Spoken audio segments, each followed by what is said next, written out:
ও হে ইমানদারেরা, তোমাদেরকে তারা না বুঝে অথবা বুঝেই জুলুম নির্যাতন করে তোমাদের মাটি থেকে দেশ থেকে তাড়িয়ে দিয়েছিল।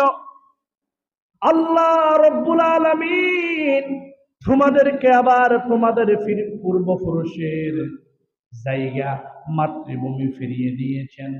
তোমরা যেহেতু মক্কায় চলে যাচ্ছ, সেখানে তোমাদের পূর্বর সূত্রতা ধরে তোমরা যেন কাফের মুশরিকদের উপর কোনো নির্যাতন না করো।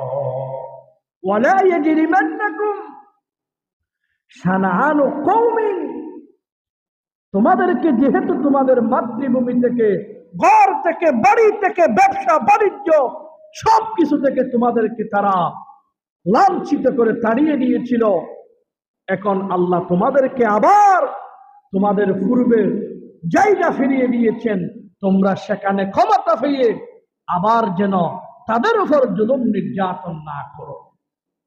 আল্লাহ রসুল বলে দিলেন, ও আমার ভাইয়েরা, বন্ধুরা, তোমরা এক সময় নির্যাতিত ছিলে, তোমাদের নামে মামলা হয়েছে, তোমরা বাড়িতে থাকতে পারো নাই, তোমরা যেখানে থাকতে সেখানে অন্য মানুষেরা গোয়েন্দাগিরি করে তোমাদেরকে পুলিশ দিয়ে ধরিয়ে দিত।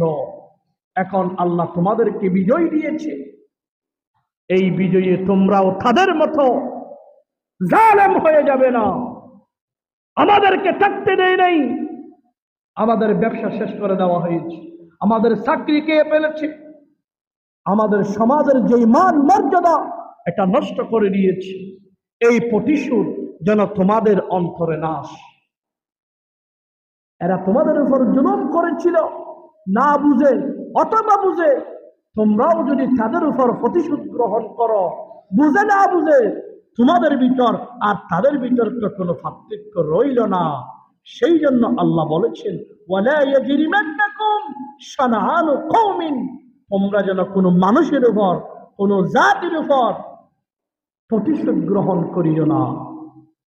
মানুষ ভুল করতেই পারে। 5 আগস্টের আগেই বিএনপি বলেন, বাংলাদেশ জামায়াত ইসলামী বলেন, যারা রাজনীতি করত তারা কি রাতে বাড়িতে থাকতে পেরেছে? তাদের নামে মামলা হয় নাই, তাদের ব্যবসা বাণিজ্য চাকরি শেষ করে দেওয়া হয়েছে। কিন্তু ভাইয়েরা, ওই কথা আমাদেরকে স্মরণ রাখতে হবে। আল্লাহ রসুল বলেছে প্রতিশোধ গ্রহণ করা যাবে না।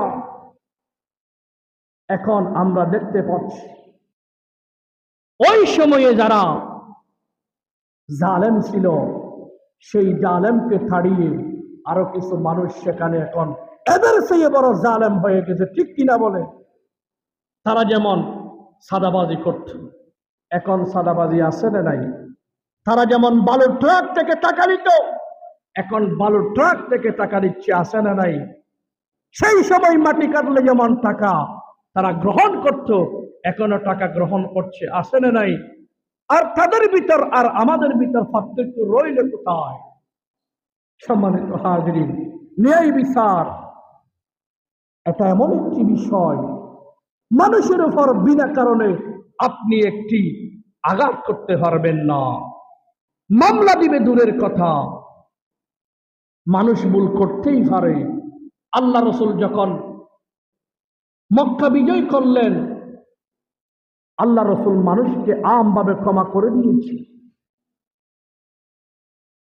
এমন কিছু অপরাধ আছে যেইগুলো ক্ষমার যোগ্য, সেইগুলো ক্ষমা করে দেওয়াই শ্রেষ্ঠ। আর এমন কিছু অপরাধ আছে যেইগুলার শাস্তি না দেওয়া এটাই হচ্ছে জুলুম।